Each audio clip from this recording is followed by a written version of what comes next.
Olá pessoal, tudo bem? Olha, postei no grupo um exercício com 10 questões para a gente fazer uma pequena revisão. Então eu vou nesta aula discutir essas questões com vocês, fazer a correção do exercício. Então só assista se você já pegou esse exercício pelo WhatsApp dos grupos, tá certo? E se você respondeu. Então agora a gente vai fazer a correção dessas 10 questões aí, que é um exercício extra da semana para você ficar aí ativo e saber que apesar de não estarmos juntos em sala de aula, estamos juntos aqui pela internet, mantendo o curso ativo e exigindo de você aí o compromisso consigo mesmo, tá bom? A primeira questão era essa, de um texto do Gregório de Matos Guerra, autor que nós já estudamos em nossas aulas, não é? Olha lá. Quantos há que os telhados têm vidrosos e deixam de atirar sua pedrada, de sua mesma telha receiosos? Adeus, praia, adeus, ribeira, de regatões tabaquista, que vende gato por lebre, querendo enganar a vista. Nenhum modo de desculpa tendes que valer-vos possa, que se o cão entra na igreja é porque acha aberta a porta. Você observa aí que o Gregório de Matos faz referência pelo menos a 3 provérbios, não é? A questão de não atira pedra quem tem telhado de vidro, não é? A questão de vender gato por lebre e a questão de que o cão entra na igreja porque encontra a porta aberta. Mas vamos ver o que pedia a questão. Veja, ao organizar as informações no processo de construção do texto, o autor estabelece sua intenção comunicativa. Nesse poema, Gregório de Matos explora os ditados populares com o objetivo de... Ora, se você já conhece o estilo do Gregório de Matos, se você sabe que o Gregório de Matos ficou conhecido como Boca do Inferno, isso já é meio caminho andado para você ter a resposta. A letra A dizia que ele quer enumerar atitudes, letra B, descrever costumes, letra C, demonstrar sabedoria, letra D, recomendar precaução e letra E, criticar comportamentos. Obviamente, a intenção do Gregório ao utilizar esses provérbios aí é criticar comportamentos, uma vez que provérbios são tomados muitas vezes como verdades absolutas, não é? São textos prontos que as pessoas costumam nem questionar. Então é isso, minha gente. Primeira questão, letra E, beleza? Vamos adiante.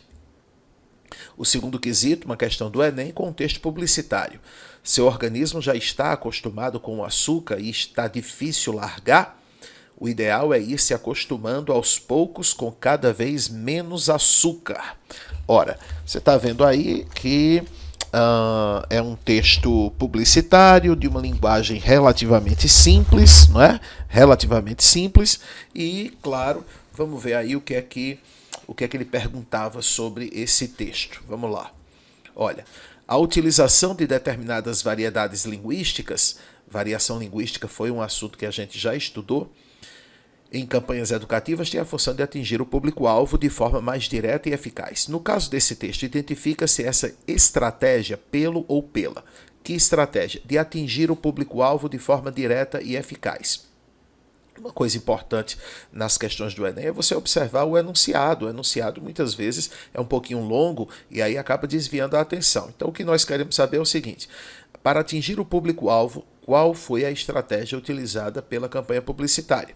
Discurso formal da língua portuguesa, registro padrão próprio da língua escrita, letra A e letra B praticamente dizem a mesma coisa. Seleção lexical, quer dizer, seleção de vocabulário restrita à esfera da medicina. Fidelidade ao jargão da linguagem publicitária ou uso de marcas linguísticas típicas da oralidade. Ora, vamos voltar aqui. Você tem ali, por exemplo, seu organismo já está acostumado com o açúcar e está difícil largar, não é? Isso aqui, por exemplo, é uma marca da oralidade. Então é uma propaganda que busca atingir o público-alvo, né? Um público bem amplo, a gente poderia dizer, com uma linguagem típica da oralidade. Portanto, minha gente, letra E nessa questão. Tudo bem? Vamos para o terceiro, que também trabalha com linguagem publicitária. Olha lá.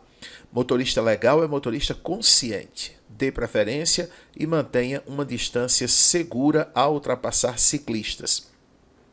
Tem um texto pequenininho ainda, olha só. No trânsito é preciso ter sempre em mente o perigo que você pode causar aos outros e a si mesmo. Motoristas devem sempre estar alertas a presença de veículos menores. Por isso, tenha atenção com os ciclistas. Dirija com consciência. No texto, o uso da linguagem verbal e não verbal atende à finalidade de. Então, mais uma questão que trata da finalidade do texto publicitário, né? E aí você já fez aí na sua casa, já respondeu a questão, qual é a finalidade desse texto? Observe fragmentos, por exemplo, dê a preferência e mantenha uma distância segura ao ultrapassar, dirija com consciência, tenha atenção com os ciclistas, né? A gente tem aí a linguagem apelativa e é uma propaganda que busca propor mudanças de postura por parte de motoristas no trânsito para que eles respeitem mais os ciclistas, que eles respeitem mais a legislação de trânsito, tá certo? Então, tranquila essa questão também. Letra E. Beleza, galera? Vamos para o quarto quesito. Mais uma questão do Enem. A gente tem aí uma imagem, não é? A gente pode ver aqui úmido, cascas e ossos, restos de comida, pó de café e chá, galhos e podas. Plástico velho pode virar tecido novo. Seco, latas, papéis, plástico, vidro. Garrafa PET vazia tem valor líquido e certo. Reciclada vira tecido, madeira sintética ou plástico novo de novo. Separar o lixo facilita o trabalho dos catadores e aumenta o material aproveitado, principalmente se você limpar as embalagens por dentro, retirando toda a sujeira antes de descartá-las. Mude de atitude, assim você ajuda a gerar renda para quem precisa e poupa recursos naturais. Separe o lixo e acerte na lata. Mais um texto publicitário. Você vê aí a função apelativa, verbos no imperativo, uso do pronome você, não é? Você ajuda a gerar renda, separe o lixo, acerte na lata. O que é que pedia a questão? Veja, nessa campanha a principal estratégia para convencer o leitor a fazer a reciclagem do lixo é a utilização da linguagem não verbal, ou seja, é a imagem, não é? Como argumento para. Letra A, reaproveitamento de material, facilidade na separação do lixo, melhoria da condição do catador, preservação de recursos naturais, geração de renda para o trabalhador. Observe que o enunciado fala que a principal estratégia para convencer o leitor a fazer a reciclagem do lixo é a utilização da linguagem não verbal. O que é que significa, gente? Que a gente tinha que olhar para a imagem. A linguagem não verbal é a imagem. E aí você tem uma garrafa PET, você tem ali tesoura, fita métrica, não é? Tem agulha e linha, o que remete a quê? Ao reaproveitamento do material, especificamente da garrafa PET. Portanto, letra A nessa quarta questão, não é isso? Nessa quarta questão também do Enem, beleza? Vamos para o quinto quesito. Olha só, a gente já vê ali no enunciado que o texto é do Padre Antônio Vieira, né? Vamos ler aí, acompanhe comigo. Se gostas de afetação e pompa de palavras e do estilo que chamam culto, não me leias. Quando esse estilo florescia, nasceram as primeiras verduras do meu. Mas valeu-me tanto sempre a clareza que só porque me entendiam comecei a ser ouvido. Esse desventurado estilo que hoje se usa, os que querem honrar chamam-lhe culto, os que o condenam chamam-lhe escuro, mas ainda lhe fazem muita honra. O estilo culto não é escuro, é negro e muito cerrado. É possível que somos portugueses e havemos de ouvir um pregador em português e não havemos de entender o que diz? Padre Antônio Vieira, nesse trecho, faz uma crítica ao estilo barroco conhecido como... Ora, nós conhecemos dois estilos, né? É o estilo cultista e o estilo conceptista. Só que Padre Antônio Vieira é conceptista, ele mexe com o jogo de ideias. Gregório de Matos, por exemplo, é cultista, mexe com o jogo de palavras. Vamos ver lá. Então, uma crítica ao estilo barroco conhecido como conceptismo não pode, porque o Padre Antônio Vieira é conceptista. Quevedismo, por utilizar-se de uma retórica aprimorada, a exemplo de seu principal cultor, Quevedo, também não. Antropocentrismo, caracterizado por mostrar o homem culto e inteligente como centro do universo.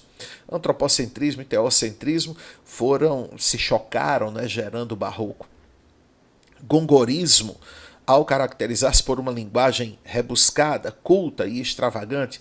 O cultismo, gente, também é conhecido como gongorismo. E a característica da linguagem é exatamente essa, rebuscada, culta extravagante, tá certo? Então, é essa a resposta, letra D. Questão que poderia se tornar difícil por causa da opção. Ele não coloca cultismo, ele coloca gongorismo, mas é a mesma coisa, tá certo? Quando você olha a justificativa, você percebe que a crítica era a esse estilo, tá bom? Vamos para a próxima questão. Olha só, mais um texto do Gregório de Matos, agora as próximas questões todas em cima desse texto aí. Nasce o sol e não dura mais que um dia. Depois da luz, se segue a noite escura. Em tristes sombras morre a formosura. Em contínuas tristezas, a alegria. Porém, se acaba o sol, porque nascia? Se é tão formosa a luz, porque não dura? Como a beleza assim se transfigura? Como o gosto da pena assim se fia? Mas no sol e na luz falte a firmeza, na formosura não se dê constância, e na alegria sinta-se tristeza. Começa o mundo, enfim, pela ignorância, e tem qualquer dos bens por natureza, a firmeza somente na inconstância. Bom, nasce o sol e não dura mais que um dia. A conjunção aditiva aí assume valor o quê? Veja que não é uma questão de literatura, é uma questão de gramática, na verdade, uma questão de coesão textual. O i normalmente indica adição, não é? Mas nesse caso, nasce o sol e não dura mais que um dia, a gente deve perceber aí esse i com um valorzinho de mais, né? Nasce o sol, mas não dura mais que um dia. Quer dizer, nasceu, mas logo morre, logo vai embora. Então esse i tem valor de mais. Tendo valor de mais, nós podemos afirmar que ele assume um valor adversativo nessa questão. Beleza? Questão sobre elementos coesivos. O sétimo quesito. Verifica-se a ocorrência de um termo subentendido, mas citado no verso anterior em: se é tão formosa a luz, por que não dura? Na segunda estrofe. Como o gosto da pena assim se fia? Em contínuas tristezas a alegria. Na formosura não se dê constância. Depois da luz se segue a noite escura. Observe que ele fala de um termo subentendido, que seria uma elipse, né, ou zeugma. Na verdade seria zeugma, porque esse termo foi citado no verso anterior. Então aí quando a gente volta para o texto, vou voltar aqui rapidinho para você, olha lá o que acontece na primeira estrofe, gente. Em tristes sombras morre a formosura. Em contínuas tristezas a alegria. Você deve perceber que aqui está, aqui onde eu coloco o mouse, né? Aqui está subentendido o verbo morrer. É como se fosse: em tristes sombras morre a formosura. Em contínuas tristezas morre a alegria. Então eu tenho aqui um termo subentendido, não é? O termo está subentendido, mas ele apareceu no verso anterior, que é o verbo morrer. É isso que ele está dizendo. Verifica-se a ocorrência de um termo subentendido, no caso o verbo morrer, mas citado no verso anterior. Então temos aí a letra C. Tudo bem? Em contínuas tristezas morre a alegria. A oitava questão. O soneto de Gregório de Matos aproxima-se tematicamente de que citação? Aí é uma questão de você comparar textos, né? Comparar o texto do Gregório de Matos com uma citação. E aí, gente, é tranquilo, porque você vê que o texto todo falava de mudanças. O sol nasce, mas vai embora. A alegria morre na tristeza. Né? Então a gente percebe o quê? Que nada é para sempre, que nada é duradouro, que tudo se transforma. Não é? Essa é a ideia contida no texto como um todo. Então a gente vai ter como resposta desse oitavo quesito a letra A. Nada é duradouro como a mudança, tá? Então a mudança é permanente. É isso que ele diz basicamente no texto. O nono quesito. O verso está reescrito em ordem direta, sem alteração do seu sentido original em. É mais uma questão de coesão textual, é um tipo de questão muito comum na UPE, por exemplo, para você que está aí estudando para o SSA, né? Também em vestibulares tradicionais, vestibular da FPS, vestibular da A6 aqui de Caruaru, né? Trazem normalmente esse tipo de questão aí para você colocar na ordem, para ver qual é a ordem direta dos termos. Então ele pede para você marcar aquela em que o verso está reescrito em ordem direta, sem alteração do seu sentido original. A letra A diz: começa o mundo, enfim, pela ignorância. A ordem é: pela ignorância, enfim, o mundo começa. Olha, o sentido foi mantido, mas o verso não está escrito em ordem direta, tá certo? Não está escrito em ordem direta. Fosse na ordem direta, seria: o mundo começa pela ignorância. Na letra B, em tristes sombras morre a formosura. E ele dá como ordem direta, a formosura morre em tristes sombras. Pronto, é essa aí a resposta. Tranquilo, o sujeito, quem é que morre? A formosura. A formosura é o sujeito da oração, colocada lá no início, portanto, a formosura morre em tristes sombras, letra B de bola, resposta do 9º quesito, tá? E a última questão aí do exercício que eu mandei para você, a figura de linguagem mais recorrente nesse soneto. Ora, gente, coloquei aqui o soneto do lado, pelo menos as 2 primeiras estrofes, para a gente perceber. Nasce o sol e não dura mais que um dia. Depois da luz, se segue a noite escura. Em tristes sombras morre a formosura. Em contínuas tristezas, a alegria. Observa lá, a luz, a noite escura, as tristezas, a alegria. Porém, se acaba o sol, porque nascia. Se é tão formosa a luz, porque não dura. Como a beleza assim se transfigura, como o gosto da pena assim se fia. Ora, a figura de linguagem mais recorrente do barroco não é, quer dizer, a hipérbole até que aparece, que é o exagero, mas não é o caso de a gente falar de exageros aí, né? Também nesse caso não é a ironia, comum em alguns textos do Gregório de Matos, principalmente quando ele critica o governador da Bahia. O eufemismo não é característica do barroco. Eufemismo é quando a gente usa uma expressão mais suave no lugar de outra desagradável. Sinestesia é uma espécie de metáfora em que misturamos as sensações táteis, relativamente comum no parnasianismo, tá? E no simbolismo, aliás. No simbolismo é que a gente vai ter muita sinestesia. Agora, a antítese aí das figuras de linguagem colocadas, né? A antítese, sem dúvida alguma, é a figura característica do barroco, e aí pelas oposições, né? Anti, contrário, tese, ideia, ideias contrárias, então tristeza, alegria, o sol que não dura mais que um dia, depois da luz se segue a noite escura, então luz e noite, essas oposições aí constituem a antítese, tá bom, galera? Grande abraço para todo mundo.